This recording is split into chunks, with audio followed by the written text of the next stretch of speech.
اس کے اوپر وہ یہ باتیں کریں گے تو 1 منٹ کے لیے سوچ لیجئے کہ اگر انہیں کسی اصول کے اوپر چھوڑنی ہوتی تو یہ بہت پہلے کی چھوڑ چکے ہوتے. ان بیچاروں کی کیا مجال ہے, چودھری صاحب نے انہیں اس کھونٹے پہ باندھا ہوا ہے تو they have to stay there. Peoples Party جو ہے یہ بس ہاتھی کے وہ دانت ہیں جو دکھانے کے ہیں, کھانے کے نہیں ہیں. تو پیپلز پارٹی ایسی دھمکیاں دیتی رہے گی لیکن اسی تنخواہ پر کام کرے گی, انہیں کچھ ملے یا نہ ملے اسی پر یہ کام کریں گے.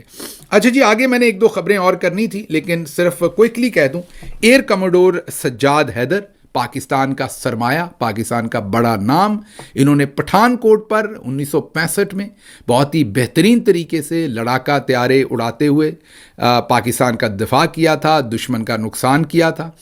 اور انہوں نے اپنا بڑھاپا کہہ لیں, اپنے آخری سال کہہ لیں, وہ پاکستان میں جمہوریت کی بقا کے لیے, آزادی اظہار رائے کے لیے, ہیومن رائٹس کے لیے بہترین جنگ لڑی اور اس کی جنگ لڑی. اور ان کی وفات ہوئی. ہم سب کی طرف سے ان کو خراج تحسین, ہم سب کی طرف سے ان کو ستائش. ان کے خاندان کے ہم احسان مند ہیں کہ ایک اتنا اچھا بیٹا اس خاندان نے پیدا کیا, بڑا کیا, جس نے پاکستان کو پہلے پاکستان کی ایئر فورس میں رہتے ہوئے بہترین طریقے سے سرو کیا. As a soldier, as a officer, ان کے ذمے جو کام تھا وہ انہوں نے بہترین وفاداری کے ساتھ نبھایا.